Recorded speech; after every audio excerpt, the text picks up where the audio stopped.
Good evening. Hi, everybody. SW Miron here. I hope you're having a great start to your week. This is Glass Skulls, episode 3.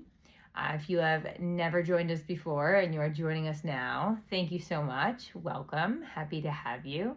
And if you are returning, thank you so much for coming back. Please don't forget to hit the buttons below and like and subscribe. I was told that is a fatal flaw that I've been making in my podcast so far. I need to be reminding friends to like and subscribe. So, yeah, I'd appreciate that. Anybody that's interested. Today, I really want to hop into talking about some lyrics that were going to be in the book, but then couldn't be because of copyright. And I want to kind of talk about the imagery that I use that goes with those words so that you can see an example of how music directly positively impacts me, and the words are so much more powerful and carry so much more weight than one would ever pay mind to. So I'm gonna read a little bit. Well, first I'll read the lyrics, and then I'm gonna read a little bit from chapter 23. It comes from chapter 3, Feel This Moment. So the lyrics that I had selected were, one day while my light is glowing, I'll be in my castle golden. But until the gates are open, I just want to feel this moment. And that's by Pitbull and Christina Aguilera. And the song is called Feel This Moment, which is why I named the chapter Feel This Moment.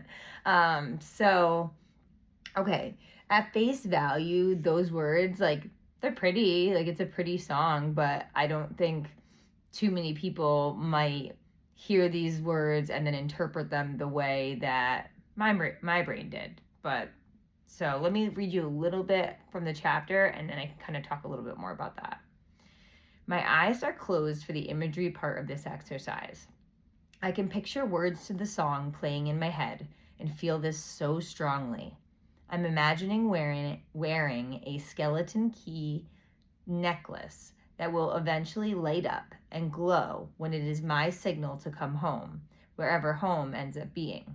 Heaven, a parallel universe, an alternate planet, who knows? I'm almost let down when this beautiful imagery comes to a halt because that skeleton necklace isn't going to glow when you want it to. It will glow when it is time to die and finally be free from all the suffering, when it's time to finally go home. Now only half of the lyrics are looping in my brain instead of the toxic and worrisome spinning thoughts around up there. So there we go, another win for Stephanie, and we aren't even to the best part of the words yet. Remember, I said a while ago I believe words are powerful. This is a perfect example. I imagine this golden castle, wherever or whatever it is a pain-free, perfect place. Perhaps like heaven, if you will, where I finally get to feel joy and remember what that feels like, being that is the emotion I feel the least of. I think about having to wait until the gates are opened in order to get into this amazing place. But we don't get to be the ones who will ever or can ever know when it's time. Patience is said to be a virtue. I think of it more like a torture because there are just so many times that I have fallen down on my face again and again. This feels like it will be the longest wait of my life. And I'm going to pause right there. So, for me, when I heard that song, I literally pictured wearing a skeleton key around my neck and picturing that, that glowing, they use the word glowing in the lyrics. I pictured that necklace quite literally glowing when it was time to finally go home. And when I refer to go home, I mean leave this planet. I mean go on to whatever is after this place, if that's something you believe. But the biggest part for me that was really important with that whole like analysis of the different like imagery of like what I'm thinking as I'm listening to the words, the most important part is that I'm not the one who gets to choose when that key lights up. So, in other words, it is not your job, no matter how shitty you feel, it is not your job to decide when you're leaving this earth. It's not your job.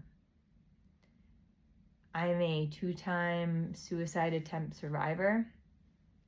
I've been to very dark places that you couldn't see with a flashlight in 20/20 vision.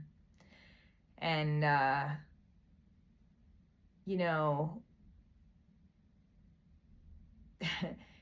it's a really hard thing to accept, because if you're someone who has intrusive thoughts, and that is one of the fabulous features of one of my diagnoses, is I have intrusive thoughts, and they loop, typically involving content that has to do with suicidal thinking. Gratefully, the action piece isn't something that's been a problem, with the exception of the 2 attempts. But yeah, I needed a strategy to be able to get to the strategy of using imagery to help me like feel better using music. So, without further ado, the strategy of the day is called radical acceptance. Radical acceptance is a really tough dialectical behavioral therapy skill to wrap your head around. I will say that to start. I just want to be really, really honest. So like, if I'm explaining this to you and you're like thinking, oh my gosh, I can't even believe she's saying these things. Like, that's impossible. I could never do that. That's how I reacted to. That's how I felt too. I felt that way for probably a good like 4 or 5 years of trying to use that strategy over and over and over, and it just wasn't working for me. But it's because I was taking it the wrong way. So you have to try to think about it like this. In life, we go through trauma. We do. Every single one of us. That's part of the human experience, right? And although we all go through different traumas and we handle them differently, we still need to find a way to keep going with our lives despite some of the most horrific things that one could possibly experience. So how does one do that? Radical acceptance. That's how one does that. When I was taught radical acceptance, it was when I was, each of the 6 times that I stayed in inpatient psychiatric hospitals, I got exposure to that same strategy over and over. And it wasn't until probably the 4th or 5th hospitalization, and this is all across a 10-year window in my adult life. Just want to put that out there for context. It wasn't until, visit 4 or maybe 5 that it finally started to like make sense, and I was able to just kind of like let my guard down and just let myself like live in the suck and accept it. To radically accept something does not mean at all that it is okay, that you deserved for it to happen, that no. Radical acceptance is basically like looking at an event that happened to you that was traumatic, usually, or just really, you could apply it to anything. Just maybe something really shitty happened to you this week. Okay? Radical acceptance is taking a moment to recognize and acknowledge just how shitty that thing was. And maybe that means journaling about it. Maybe that means venting about it to your significant other. Maybe that means calling your best friend. I mean, it can be a lot of different things, but it's saying that, yes, this happened. There's nothing I can do to change it, despite wanting to with every drop of all that makes up one's body. But you can acknowledge and take some power back by being able to say, you know what? It happened. It was horrible. I'm so glad that's past me. I'm so glad that's over with.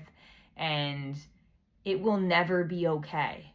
It will never be okay what I experienced. But I'm going to be okay because I'm just accepting that happened and I got to move on. Because if you let yourself, you will live there. You will live there. When I was 15, I was sexually assaulted by 2 boys that I went to school with.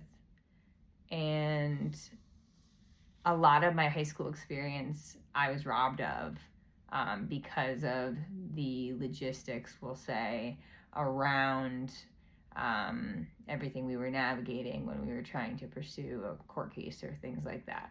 So if it wasn't for me learning how to radically accept that, okay, this terrible thing happened to me, and yeah, it was horrible, but I'm here. I made it all the way here to 35 years old. That was 20 years ago that happened to me. 20 years ago. And I'll tell you what, this is really honest. This is really brave. It still shocks me just how much it impacts my day-to-day life and just like my ability to experience intimate relationships. And just struggle with relationships in general, friendships, intimate relationships, romantic relationships, all of it. It's all something that I have to work a lot harder at than the average bear because of the things that I've experienced. And that's not me sitting here saying, woe is me or poor me or, I don't want your pity. I don't want you to feel bad for me. I'm 1,000,000% okay. I'm actually pretty fantastic if you really want to know. So although some of this stuff is heavy to talk about, I know my story is not unique. It's not. When I was in college in 2012, the statistics were that 1 in every 6 women under 18 and over would get raped. That was in 2012. I won't even look up the statistic now because it's that disturbing.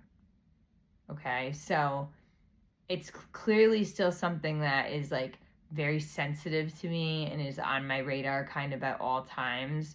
And it makes you like a hyper vigilant person who's just kind of always peeking over your shoulder and, trying to make sure that you're okay.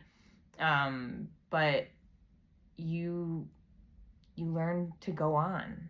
You have no other option. Well, I suppose you do. I guess your other option is you could sit and sulk in it and just let it consume you.